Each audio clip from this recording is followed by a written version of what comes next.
I've loved gardening ever since I was young. My mother was a gardener too. She taught me all of her tricks of the trade, got me to just love the taste of fresh produce. Not even that supermarket fresh, where they cover them with wax or make them look shiny and perfect, like they were photoshopped onto the shelves. To me, there's nothing more satisfying than plucking something off the plant, fresh and still smelling of the garden, running it under some water and taking a big bite out of it. My mother and I tended to the garden a lot. It wasn't to the point of obsession, not like my dad teased us about it. We just planted the seeds, pulled the weeds, gave them water and something to give the soil an extra kick when it needed it. We mixed our own fertilizer, a secret recipe my mother taught me. My dad never liked being outside when we did it though. He said we always stunk up the whole backyard when we mixed it. Neither of us minded that he didn't care to spend time in the garden. Garden time was strictly mother-daughter time. Besides, for all his complaining, my dad did always love the stuff we grew. I don't think I've seen a man since him eat so much salad at dinner. It was a happy time. Of course, it's not like that anymore. My dad died in a car accident about 5 years back. And my mother, after a long and hard-fought battle, finally succumbed to lung cancer about 3 years ago. She ate healthier than any person I've ever known, but she always did like a smoke. I grieved, of course, but I moved on. I own my childhood home now, and the garden with it, of course. I have plenty of friends, some of the crunchy granola type and some not. Much as I love fruits and veggies, I could never go vegetarian or even vegan, like my best friend Sasha started a few years back. I can't help it. I love burgers too much. So I've got a decent life. A normal job working in administration alongside my best friend Sasha in the same company. You might wonder why I don't work in a plant nursery or something like that, but, well, it's like my dad always said. Best to keep work and pleasure separate. I love my gardening, and it's a big hobby for me. But it's just that, a hobby. Well, a productive hobby anyway. I always grow too much to eat on my own, so I always end up giving a bunch away to my friends. They all love it. They literally eat it all up. Especially my tomatoes. Ever since I was little, my mom joked that I had a red thumb instead of a green one. Whenever I cared for and tended to tomato plants, they always grew big and beautiful and delicious. Every tomato season, each of them flourished and produced a big old bumper crop. I would have literally baskets of the things. In peak of the season, my dining room looked like a farmer's market. That is, if a farmer's market only stocked up on tomatoes. All of my friends looked forward to it each year. When I told them I had some, word would spread fast, and soon I'd have my phone buzzing, people calling dibs on who would get some first. Believe me, I wasn't upset about this. Like I said, I grew a lot. Way too many for just one person to eat before they went bad. So I was happy to give a lot of them away. My friends loved them, and I was only too happy to share. The only one who ever really got overwhelming about them was Sasha. She loved them more than anyone else. I would make a mention of them and she'd get this look in her eye. She always seemed to know when they should start growing too. She tracked the growing seasons of things. I assumed it was to keep track of when the best produce would be in her favorite organic and health food stores. But she was always so adamant about tomato season. We would be sitting next to each other at work and she would listen to me talk. But I noticed she would subtly steer me towards the topic of my garden. And then she would start talking about health food and how she loved the stuff I grew and, oh hey, wasn't it almost about time for my tomatoes to start growing? It wasn't a lie and I always said yes. And how her eyes would always light up. She was always offering to help me out around my garden throughout the year, because she was someone who hated taking without exchange and wanted to do something for all the stuff I grew and gave to her. She'd been like that all the time I knew her for. But she did get oddly fixated on my tomatoes. She'd work around them, care for them even better than the other plants around them.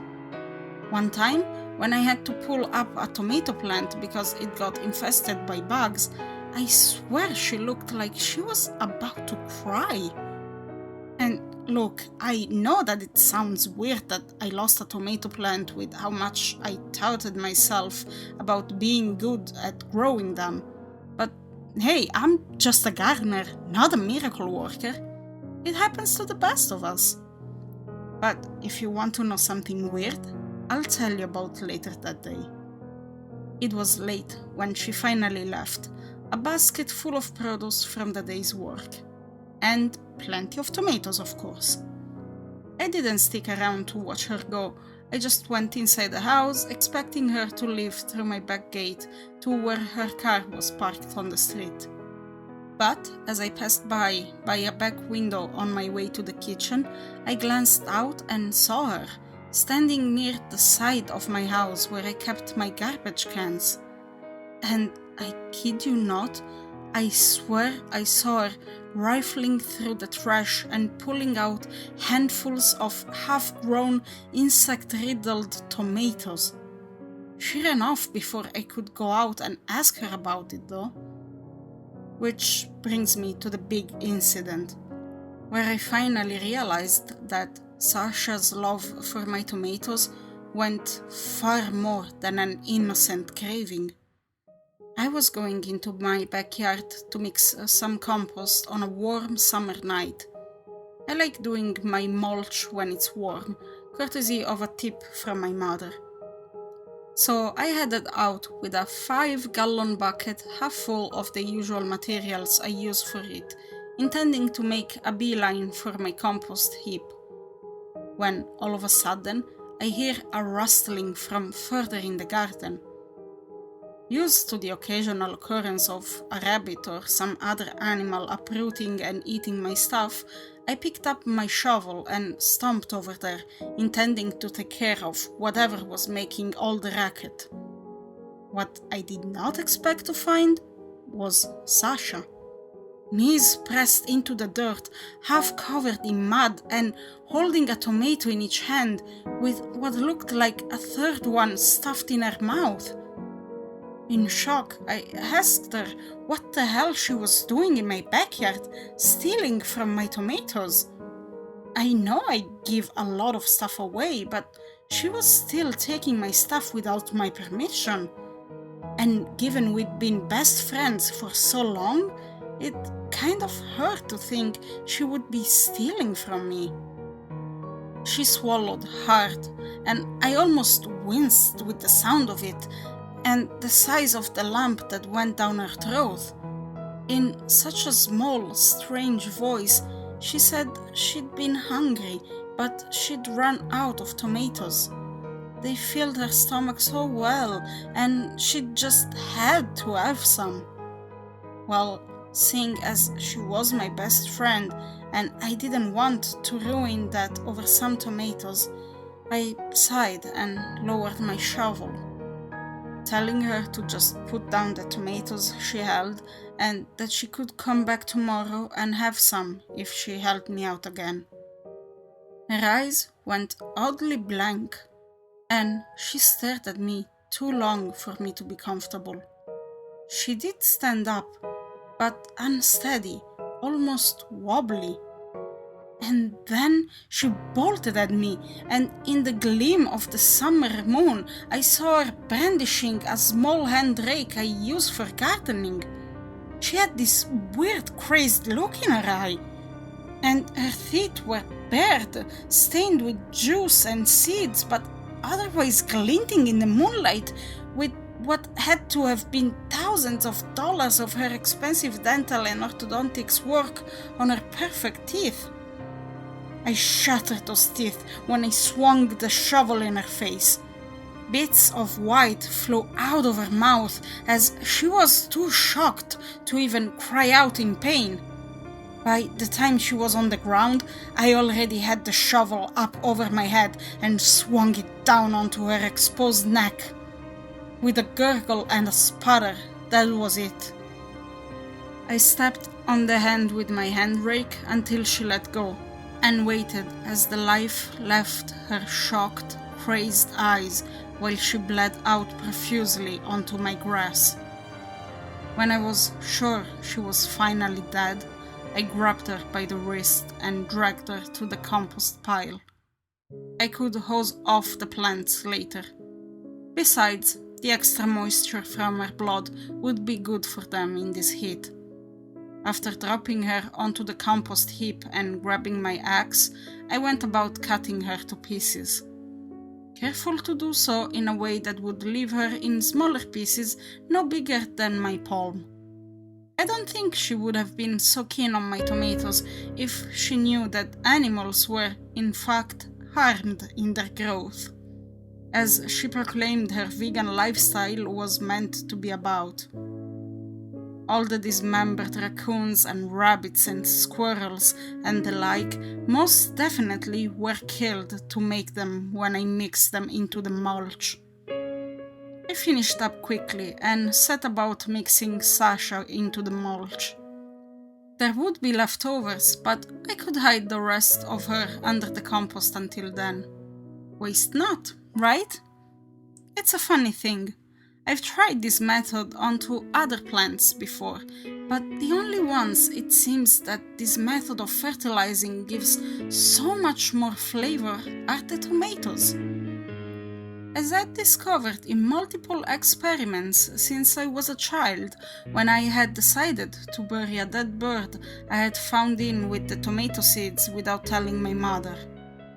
Those were some of the best tomatoes we'd ever grown, and one of the things I always loved being praised for. I hope Sasha would be happy, I think, as I carefully fold the mix of the compost, raccoon flesh, and what looks to be part of Sasha's ear into the dirt around the first tomato plant. She's always loved these tomatoes, repeating over and over how she'd die to know how mine get to tasting this good. Not only should she likely know, now she'll be a part of the process. I hope this next crop grows out soon enough. I can't wait to have everyone try one and see how this crop tastes.